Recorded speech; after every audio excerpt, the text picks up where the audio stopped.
Bonjour et bienvenue dans cette nouvelle Red Pill, la 51e. Et tout d'abord, je veux vous remercier de vos pouces, de vos inscriptions, parce que je vois qu'il y a beaucoup d'inscriptions sur cette nouvelle chaîne, nouvelle par la force des choses. Et je veux vous remercier également pour vos commentaires, pour vos partages.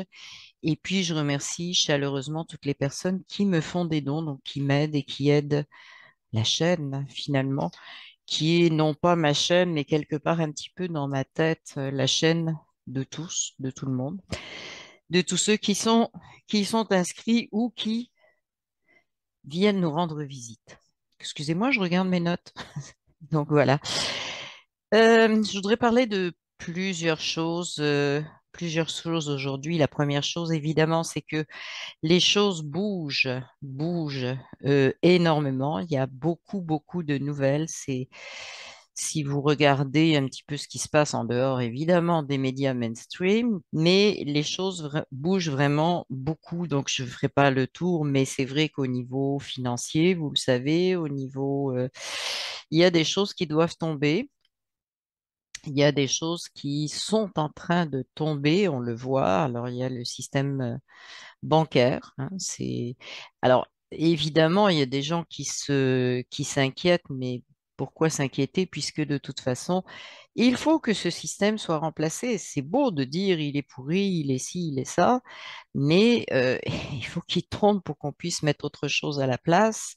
Donc, je dirais, je sais qu'il n'y aura pas de conséquences négatives, mais je dirais au-delà de ça, même s'il y en avait, et c'est pas le cas, est-ce que ça ne vaut pas la peine pour tout changer d'avoir des pseudo-pertes? Parce que, en fait, si on regarde ce qui s'en vient, la façon dont les choses peuvent être gérées dans le futur, ça n'est pas de la perte, c'est du gain. Bon, ça, je pense que beaucoup l'ont compris. On gagne à ne plus être esclave, évidemment. On gagne parce que le système financier, c'est un des systèmes majeurs qui nous a mis en esclavage. Si je veux faire le tour, il y a le système travail, oui, mais le système financier, ils sont reliés. Le système de santé, le système d'éducation et de justice. Bon, on peut faire le tour à peu près comme ça. C'est vraiment les points principaux de, de ce qui a été mis en place, des grosses affaires qui font en sorte qu'on est esclave de ce système, qu'on ne savait plus, je le mets au passé, comment en sortir, comment changer ça. Je vais dire quelques mots sur le fait d'en sortir. Il faut oublier le fait que, par exemple, au niveau politique, hein, qui est la résultante un petit peu ou la façade de tout ça, le pseudo-gestionnaire de tout ça, qui gérait donc les affaires des esclavagistes, à ce niveau-là, il faut bien se rendre compte que c'est la chute totale du système de gouvernance et qu'il faut oublier le remplacement d'une personne par une autre. Il faut oublier, euh, bon, évidemment, la dichotomie gauche-droite, etc., tout ça n'a ni queue ni tête. Hein, ça a été bien fabriqué pour nous diviser, ça a été bien fabriqué pour continuer à nous maintenir dans cet égrégore de dualité, hein, qu'on doit absolument quitter finalement, parce que on a appris ce que la dualité avait à nous apprendre. Normalement, on est capable de passer à autre chose, hein. Et ça, il faut vraiment apprendre, c'est ça le changement de paradigme, c'est apprendre à penser avec comment, d'autres données, hein, d'effacer, de retirer les anciennes données. Et en fait, la façon de les retirer, c'est ce que je viens de vous dire, c'est on est passé par là, on a fait notre apprentissage, maintenant c'est table rase, on passe à la création d'autre chose. Euh, donc ça, c'est vraiment important. Donc, on le voit, comme je vous disais, on ne peut pas penser qu'on va modifier, hein. C'est vraiment ça. Il faut oublier le terme modifier parce que si on modifie, par exemple, le système politique, le système financier, on réaménage, on fait ce qu'on a fait jusqu'à maintenant, hein, et incité par ce système archontique à faire des petits réaménagements pour retomber toujours dans la même chose, les réaménagements ne sont plus possibles. On est arrivé au point de rupture. Il faut vraiment aller dans le sens de cette rupture qui est en train de se faire pour pouvoir recréer quelque chose de différent et très différent. Je l'ai déjà dit, pour ça, il faut sortir aussi de ce concept duel de il y a des bons, il y a des méchants, il y a des ci, il y a des ça, s'élever au-dessus pour comprendre que on dit souvent le côté sombre, hein, est au service de la lumière parce que il fait ressortir en nous le désir d'aller vers cette lumière. Donc, dans ce sens-là, on a vécu un bon bout de temps le côté sombre. On a essayé de le réaménager pour tirer toujours un petit peu plus vers quelque chose de plus, etc. Mais là, on est vraiment à la fin. Et donc, ce que je trouve dommageable, c'est de s'acharner sur, et je pense que ça l'est tout bêtement, hein, c'est pas ce que je trouve, je pense que il faut dépasser ça actuellement, c'est de s'acharner sur les représentants de ce côté sombre et les reconnaître comme des révélateurs, hein, de façon neutre, si vous voulez. Pour certains, ça va être de les remercier, de nous révéler ce qui s'est passé. C'est ce que je pense pour moi. Mais pour les gens qui sentent encore beaucoup d'animosité, c'est de travailler vers la neutralité, hein, et de reconnaître que sans l'exposition de toute cette noirceur ou ce côté sombre, manipulateur, esclavagiste, etc., on ne se serait pas réveillé si rapidement. On est responsable du maintien de cette vibration et donc du temps.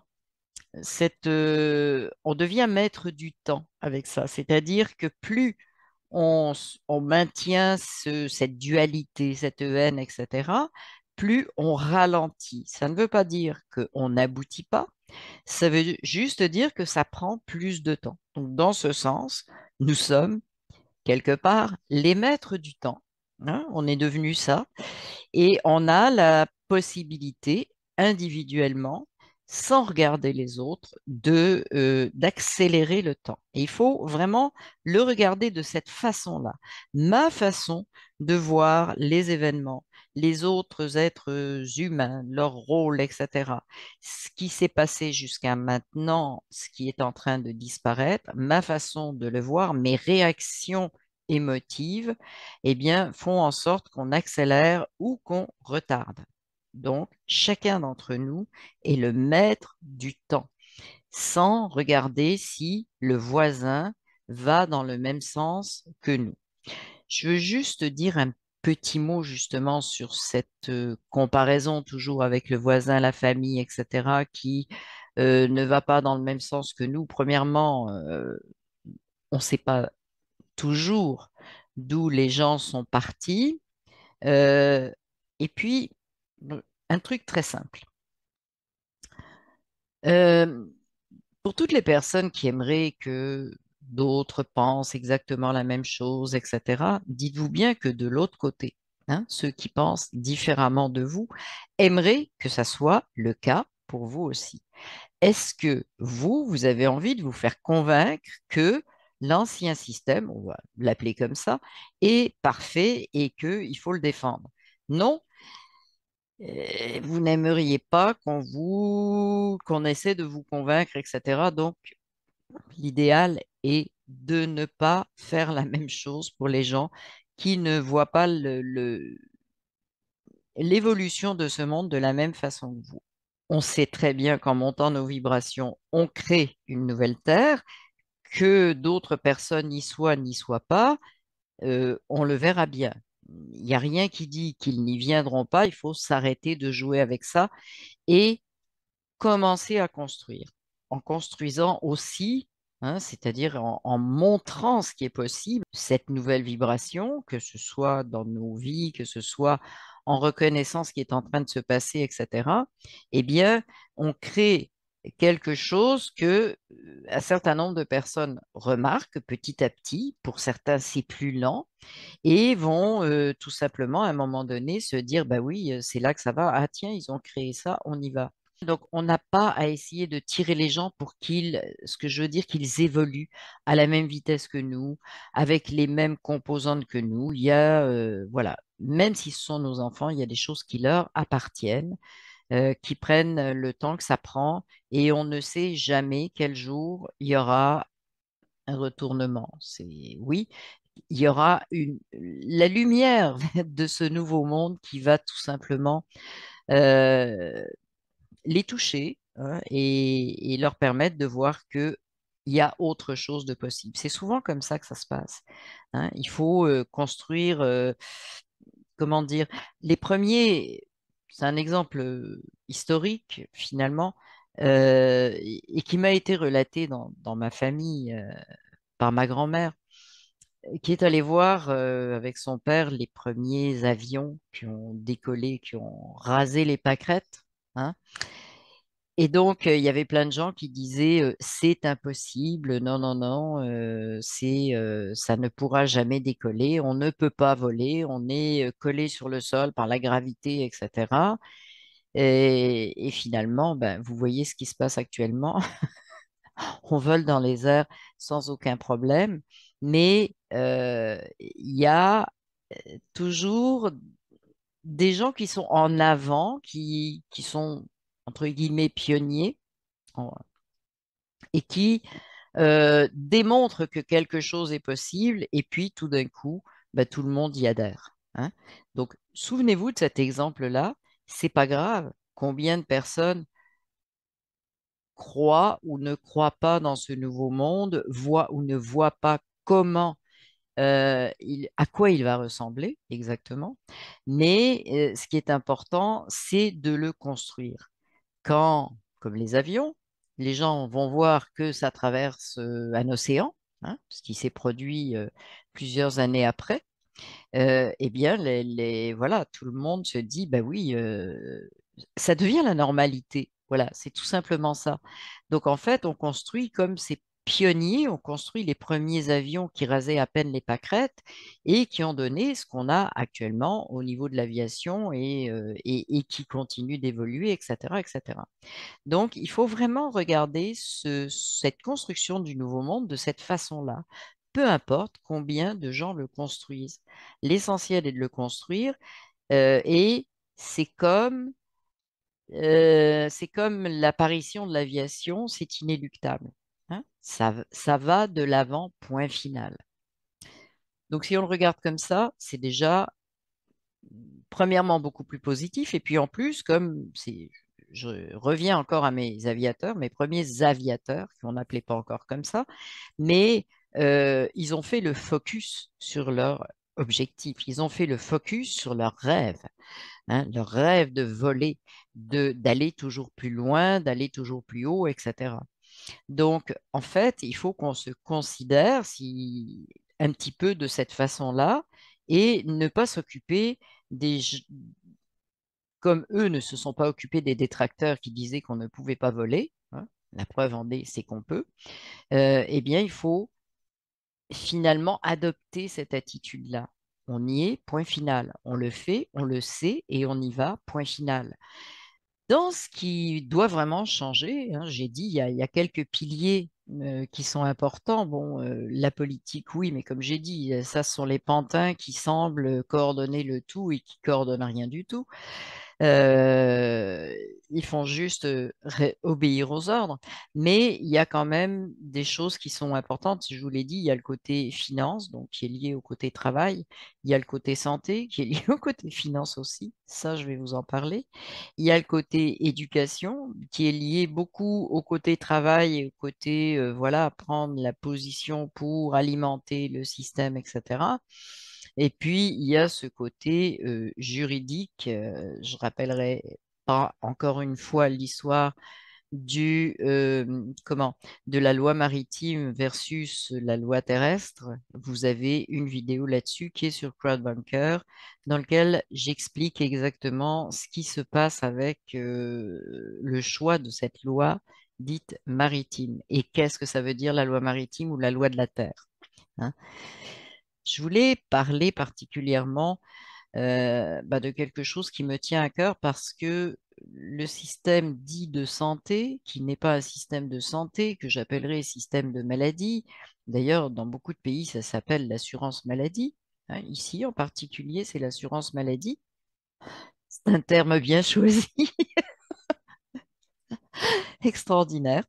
Et donc, ce système-là, et c'est bien un système, malheureusement, hein, malheureusement, c'est devenu un système et c'est devenu une, une espèce de propriété de l'État par le biais de ministères, etc., par le biais de décisionnaires qui, à partir du moment où ils sont au travail pour le gouvernement, font partie de ces organisateurs qui obéissent aux ordres de machin truc chouette. Il faut vraiment remettre le système, un terme que je déteste, de santé ou de maladie, il faut vraiment le remettre dans ce contexte.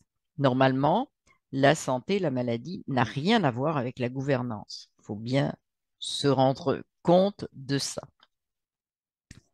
Ça a à voir avec la gouvernance quand on est dans la situation dans laquelle on a été, c'est-à-dire que c'est un système finalement d'entreprise financière. Et ce système fonctionne parce que euh, comment dire, nous sommes ceux qui l'alimentent, hein. Chaque humain est ce qui alimente ce système. C'est joli, hein. On est finalement des pions dans un système industriel. On n'est rien d'autre, rien d'autre.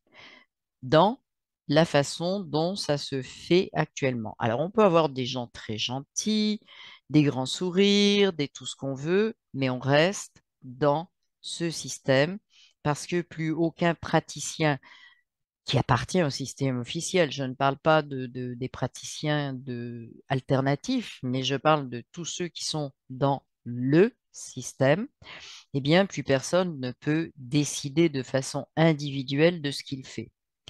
Euh, je ne sais pas si vous le savez, je vais juste en parler très très rapidement, mais c'est un système, et c'est pour ça que c'est un système qui fonctionne maintenant par protocole.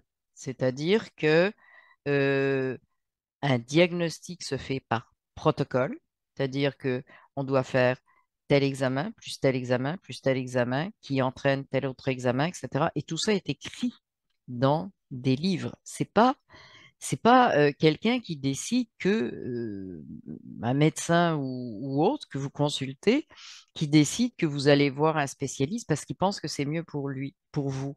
Non, c'est un protocole. Il n'a pas le choix. Il n'a pas le choix. Il n'a pas le droit de dire, moi, je fais les choses autrement.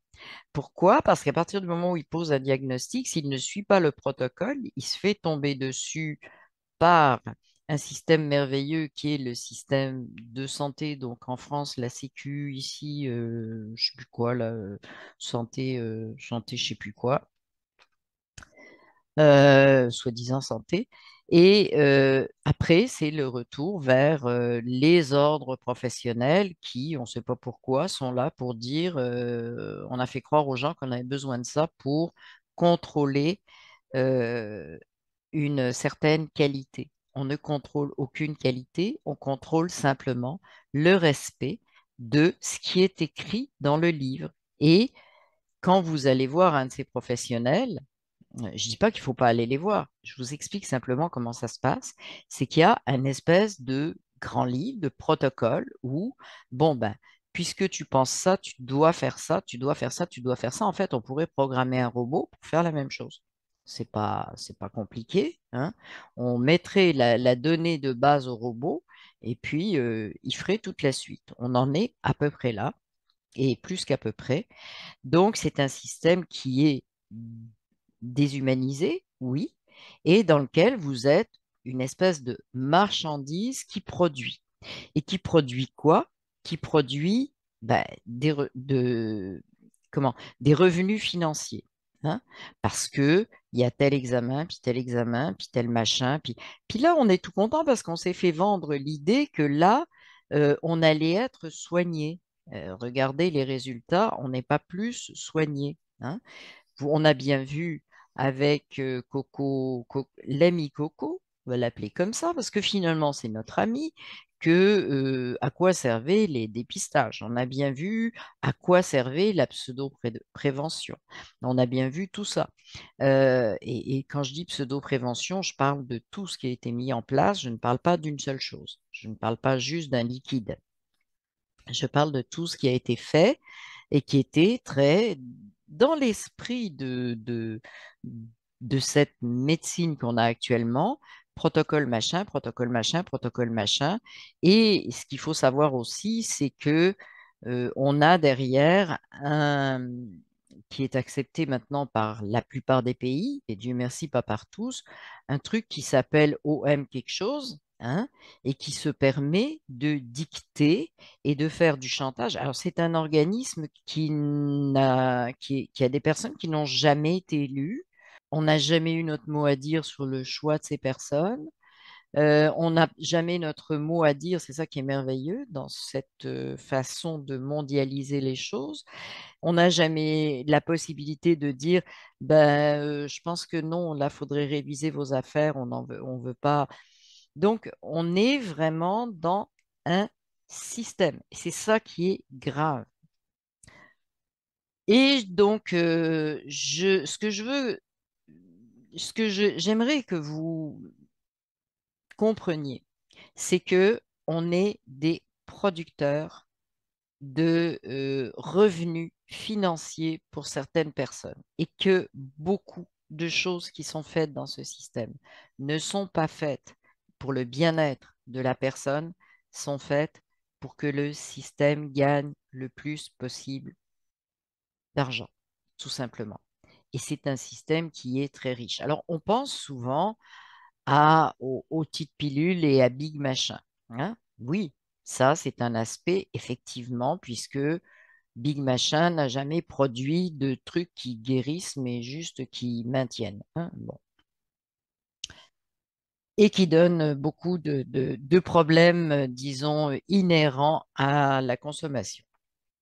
Mais il n'y a pas que ça. C'est souvent, on oublie, il y a ces méga structures hein, qu'on appelle hôpitaux, etc. Donc, qui sont vous regardez là, ce sont des grosses, grosses machines à l'intérieur duquel il y a plein d'autres machines, hein, des scans, des IR machins, des bidules, et chacun veut toujours le plus soi-disant sophistiqué, etc. Mais vous pensez qu'il y a quoi derrière ça? Mais il y a énormément de revenus. On bombarde avec des rayons soi-disant pour mieux voir telle chose, pour mieux voir telle chose, en vous disant mais non, c'est pas grave. Euh, Il n'y a pas vraiment de rayons, on maîtrise tout ça, on maîtrise toujours tout jusqu'à ce qu'on s'aperçoive qu'il y a des problèmes. Mais bon, bref, c'est un système qui rapporte énormément, pas juste en petites pilules, mais qui rapporte énormément en examen à des entreprises qui fabriquent des trucs très sophistiqués, etc., qui ne servent pas à grand-chose, puisque globalement, notre santé ne s'est pas réellement améliorée. Alors, juste une petite parenthèse à ce niveau-là, faites vos recherches, mais il y a deux chiffres de l'espérance de vie qui sont extrêmement intéressants à connaître.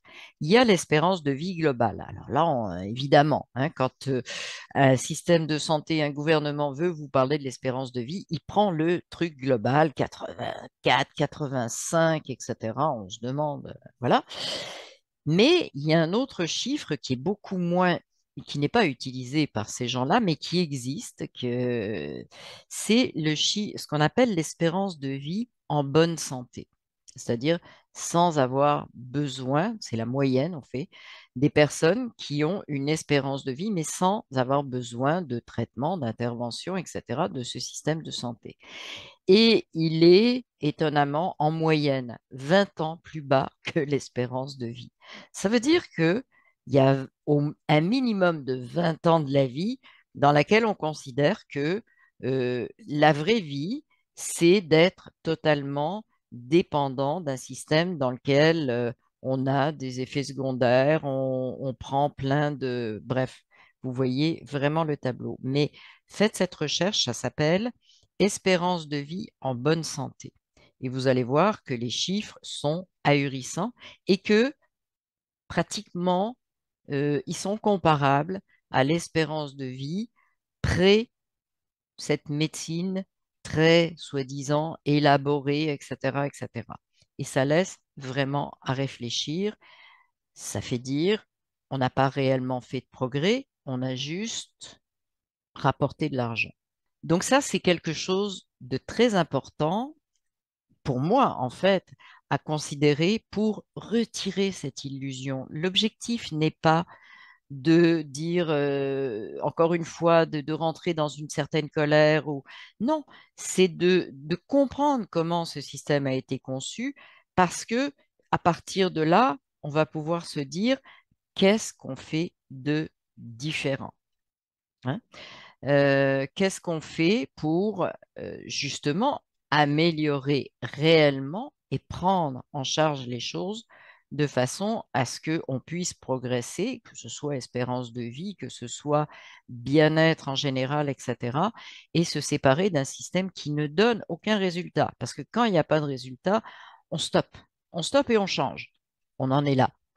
Prendre conscience de ça, c'est dire, c'est pas rentrer dans la colère, c'est pas rentrer dans quoi que ce soit, c'est dire non et on change, on cherche d'autres solutions. Donc, je vous l'ai dit, c'est un système qui rapporte énormément, mais des milliards. C'est un des systèmes qui est le plus producteur de, de profit financier. C'est énorme, énorme, et ça n'est pas que les petites pilules qui rapportent énormément d'argent. Il y a plein de choses connexes autour, des gros établissements dans lesquels l'énergie est le plus bas possible. Donc ça aussi, c'est quelque chose dont il faut prendre conscience, c'est que à partir du moment où vous rentrez dans une bulle dans laquelle l'énergie est très basse, et si vous êtes branché sur votre énergie, vous savez parfaitement bien, vous le sentez, que dans ces lieux, l'énergie est très, très, très, très basse. Je ne sais même pas si elle atteint 3D, je ne sais pas. C'est épouvantable. Et donc, évidemment, vous ne pouvez pas non plus demander aux gens qui travaillent dans ce domaine-là d'avoir une énergie très haute et de regarder les choses autrement. Et les quelques-uns qui y arrivent, ben, mon Dieu, c'est vraiment un exploit quasiment parce que c'est une énergie qui tire vers le bas. Donc, comment faire pour retrouver une énergie haute qui est l'énergie de bon, la santé, le bien-être, etc., dans un lieu où est maintenue l'énergie la plus basse possible, la plus mortifère possible. Donc ça, c'est aussi une question à se poser. Et c'est aussi quelque chose d'important quand vous allez rencontrer un professionnel, c'est en premier de sentir l'énergie qui est là, hein. Ça, c'est vraiment, vraiment important d'aller palper un petit peu ce qui se passe à ce niveau-là. Qu'est-ce que vous sentez, qu'est-ce que vous sentez pas? Voilà. Pourquoi je parle de ça? Bien parce que je pense qu'il y a un questionnement, j'en ai vu quelques-uns, qui est les medbeds seront gratuits. Alors, on nous a vendu l'idée dans ce système qu'on quitte, qui est obsolète, que la médecine était finalement très chère, mais gratuite. Alors, elle n'est pas gratuite parce qu'elle est payée avec les impôts, elle est payée avec les taxes. Donc, quand les impôts sont élevés, hein, qu'on vous reprend de l'argent sur ce que vous avez gagné, quand on vous prend de l'argent sur ce que vous achetez, etc., sous forme de taxes, eh bien, vous payez ce système. Et vous le payez d'une façon un peu folle parce que si vous n'êtes pas consommateur, vous payez quand même le même montant que ceux qui sont consommateurs. En tout cas, c'est le côté dit collectif. On nous a bien eu avec ça. Et donc, on parle du système des medbeds et moi, je parlerai de façon plus générale, plus large, du système de tout ce qui est la médecine énergétique. Je rentre les medbeds dans cette catégorie, mais disons que là où il y a beaucoup de discussions, c'est autour des medbeds. Alors pourquoi les medbeds seront gratuits? Eh bien, il faut sortir pour comprendre ce qui se passe avec les medbeds de cette idée que la Sécu, c'est gratuit, les soins, c'est gratuit, et qu'est-ce qu'on va faire? Il faut que j'assume telle ou telle chose, etc. Alors, dans le nouveau système, avec Palantir, je le rappelle, ça ne sera pas ce n'est pas une question d'argent, c'est une question de vibration, pour commencer.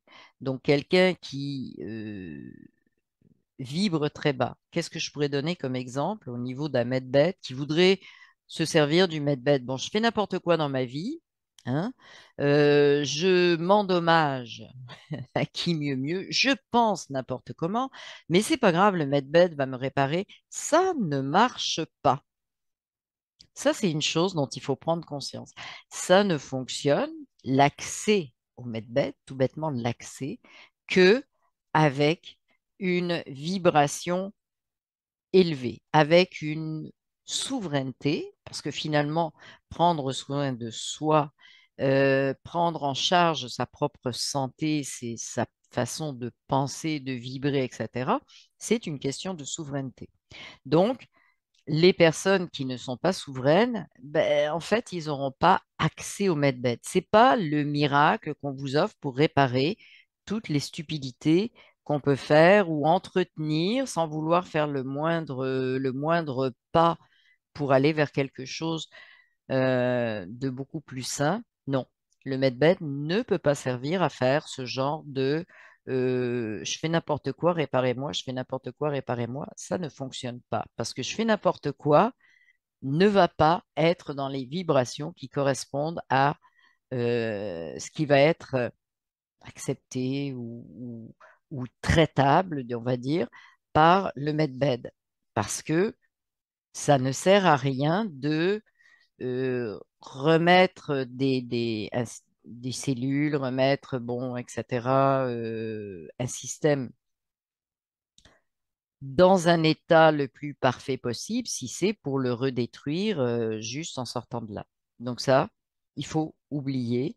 Et c'est très bien le passage qu'on a actuellement avec beaucoup de gens qui s'intéressent aux médecines énergétiques, qui se soignent de plus en plus de cette façon-là, qui expérimentent médecine énergétique, que ce soit bon, tout ce qui n'est pas la médecine officielle, que ce soit les huiles essentielles, l'homéopathie, les plantes, les soins énergétiques qui sont voilà, de différentes sources, les chambres à tachyon, etc. Tout ça, en fait, est une excellente expérience sur une, une autonomie vis-à-vis de pas seulement la santé, mais vis-à-vis de notre vie.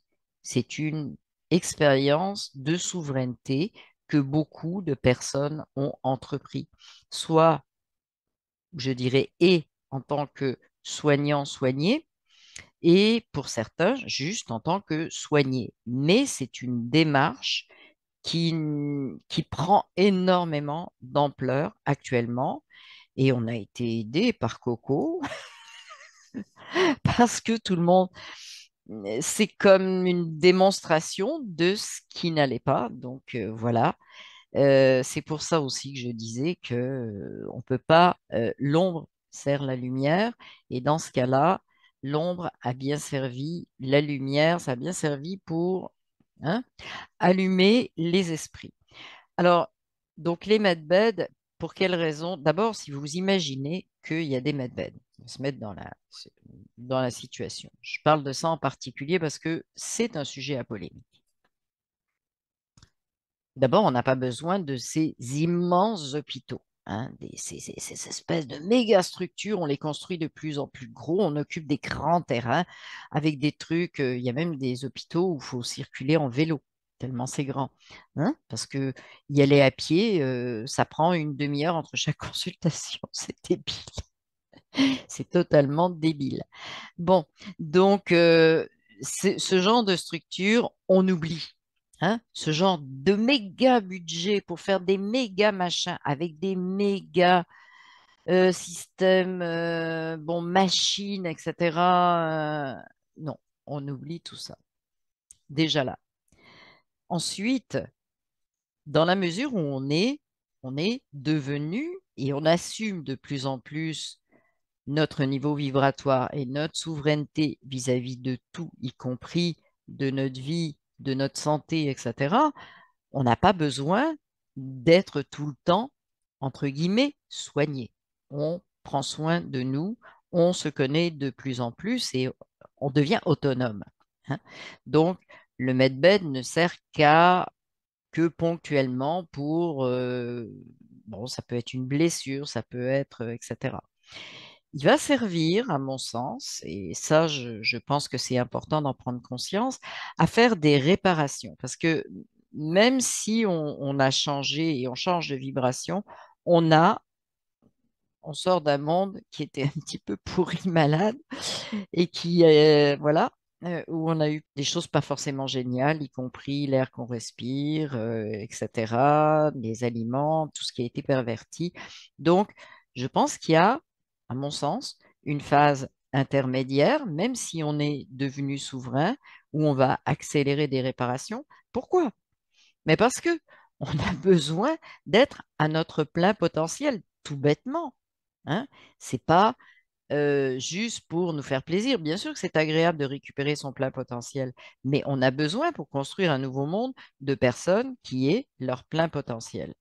Pourquoi ce serait gratuit? Alors, on sait parfaitement bien que une fois qu'on comment débloquer toute cette histoire, je reviendrai pas, je reparlerai pas en détail de Nezara Gezara, il y a juste un petit passage qui parle de projets humanitaires et pour moi, la mise en place, et c'est bien dit d'ailleurs dans les groupes des Medbed, ce sont des projets humanitaires. Et donc, on rentre dans la libération d'argent qui avait été cumulé par ceux justement, hein, je vous rappelle le système, même pas, mais la libération de tout cet argent-là qui a été volé, redistribué à un système humanitaire, le système des medbeds et des soins en général va rentrer dans ce système humanitaire, donc il sera financé sans aucune difficulté et on va s'adresser à des personnes souveraines, donc qui ne sont pas dépendants d'une machine. Et c'est pour ça que ben, c'est une question vibratoire. Donc c'est la raison, pour moi, la raison de la gratuité de ce nouveau système. Et je pense que c'est pas uniquement pour les medbeds, c'est un petit peu pour tout. Et bon, le système, effectivement, comment on fera pour vivre, etc., ben, c'est tout simplement notre place dans ce nouveau monde, le, ce qu'on fait pour le construire et y œuvrer, qui fait en sorte qu'on a les moyens de vivre. Alors, qu'on soit là pour appuyer sur le bouton d'un medbed, qu'on soit là pour faire des soins énergétiques, qu'on soit là pour aider des enfants à apprendre, hein, les guider dans leur apprentissage, ça n'a pas d'importance, c'est la construction du monde. Donc, on a tout ce qu'il nous faut, point final. Donc, on n'a pas à se soucier de tout ça. Et c'est normal que autant l'instruction de nos enfants, autant tout ça, en fait, ne nous demandera pas nécessairement, et je pense pas du tout, à moyen terme parce qu'il y a une phase de transition, mais à moyen terme, ça ne nous demandera pas de payer pour et de continuer à vivre sur cette inégalité, ceux qui peuvent pas, ceux qui peuvent choisir quelque chose de mieux, ceux qui peuvent choisir. Non, l'accès, c'est selon nos besoins, selon ce qu'on a à réaliser à l'intérieur de ce monde, on a les moyens de le faire. Hein. Si quelqu'un a besoin de faire de la recherche, je ne sais pas, moi, sur peu importe sur quoi, et que cette recherche va dans le sens de l'évolution qu'on a choisie, les moyens seront là, tout simplement. Et ça, c'est un petit peu l'éclaircissement que je voulais vous donner au sujet du nouveau système de santé qui est en train de se mettre en place. Mais ce que je veux vraiment, et je le sais parce que je communique beaucoup avec des énergéticiens, et c'est vraiment, vraiment un très grand développement qui est en train de se faire et on est réellement en train de changer de paradigme au niveau de la santé, comme on est en train de changer de paradigme à plein d'autres niveaux aussi. Mais je voulais vous parler, décortiquer un petit peu plus, particulièrement celui-là aujourd'hui. On dit adieu à tous ces endroits dans lesquels l'énergie est au plus bas et essaye de vous tirer au plus bas, c'est-à-dire à partir du moment où votre énergie est très basse, eh bien, on ne peut pas parler de bien-être, de guérison, de retour à un état parfait. Voilà. Donc ça, vous en avez pris conscience, mais il faut se rendre compte que c'est réellement en chemin. Ça fait partie quand on dit il y a beaucoup de choses qui se passent, ça sont peut-être des choses qui sont moins flagrantes que l'annonce qu'il va y avoir une enquête sur la famille bidon, etc., et que c'est en cours. Alors ça, oui, c'est. Mais il y a des choses qui se passent dans le quotidien, il y a des choses qui se passent, qui évoluent actuellement. On parlera peut-être d'autres choses et qui ont commencé à évoluer il y a déjà quelques années, difficilement, mais là, on sent qu'il y a une explosion, en tout cas moi je le constate, au niveau de tout ce qui est médecine énergétique. Voilà, soins énergétiques, on va dire, parce que médecine, je pense qu'il faut arrêter d'utiliser ça, parler de soins, hein, euh, et de prise de conscience de ce que nous sommes et de notre souveraineté, y compris au niveau de notre santé. Il y a un très... C'est vraiment en marche. Et c'est vraiment quelque chose de ce que je ressens qui ne reculera jamais. C'est fini. On ferme la porte. Il y a plein de personnes déjà qui ont fermé la porte à cet ancien système et qui vont vraiment de l'avant avec ça, même si des fois il y a chevauchement des deux, mais malgré tout, et je l'ai vu récemment, il y a, oui, l'ancien système, mais on va travailler aussi au niveau énergétique pour que ça fonctionne de telle ou telle façon. C'est une chose dont il faut prendre conscience. Je vois avec bonheur que ça y est, le changement, il est vraiment en marche. Il y a 4 ans, je vous dirais, on ne pouvait pas penser que ce qui se passe actuellement au niveau des médecines énergétiques allait se passer de cette façon-là, qu'il y aurait cette explosion-là. On est bien parti. Et donc, on est parti aussi vers une modification de vibration qui fait en sorte, parce que c'est toujours nous qui amenons les choses, on est créateurs. Donc, les medbeds vont arriver quand on arrive effectivement à cette souveraineté, cette reconnaissance énergétique de ce qui est notre santé, notre souveraineté à ce niveau-là. Eh bien, c'est un peu comme c'est l'arrivée du nouveau monde, mais dans cette histoire de santé, c'est ça qui va amener les medbeds plus rapidement vers nous. Et c'est pareil dans ce nouveau monde, ce nouveau monde, plus on vibre nouveau monde, un petit peu comme ce que je vous ai expliqué au niveau de la santé, plus on le rapproche, on le tire vers nous pour que ça arrive de plus en plus vite. C'est tout bête. Et c'est pour ça qu'on ne perd plus aucune énergie à essayer de convaincre, de regarder ce qui est en arrière, pas en arrière. Oui, mais ça, il faudrait pas. Non, c'est vraiment le moment de faire un focus 100% sur on s'en va vers quoi. Donc, on attire, on crée. C'est de cette façon actuellement qu'on crée ce nouveau monde. Donc, je vous remercie et je vous dis à la prochaine Red Pill. Alors, je vous ai mis un petit outil en dessous, j'ai oublié de vous en parler, donc je vais mettre un lien parce que j'ai publié autant sur Telegram que sur VK une petite vidéo qui dure 5 minutes, qui est de la cohérence cardiaque. Beaucoup de gens connaissent déjà, Mais pour ceux qui ne connaissent pas, c'est un petit exercice de 5 minutes qui est guidé. Donc vous suivez la vidéo, c'est hyper simple, c'est un exercice de respiration et ça permet justement de faire tomber le stress d'une certaine façon. Ça réharmonise le corps d'une façon générale. 5 minutes le matin, 5 minutes le soir, au moins au départ. Pour ceux qui veulent expérimenter ce petit outil qui peut être un bon coup de main et un coup de main des fois quand on se sent un petit peu down, hein, faire remonter l'énergie, je vous mets le lien de cette vidéo en dessous. Vous allez avoir également le lien pour faire des dons par PayPal pour les personnes qui ont envie de le faire. Je répéterai pas, c'est toujours la même chose. Vous avez le lien de la formation de guérisseur énergétique, de guérisseur spirituel à distance. Voilà, c'est long à dire, qui est une formation d'énergéticien. Euh, Vous avez le lien juste en dessous des dons de PayPal. Bon, il suffit juste de cliquer sur le plus.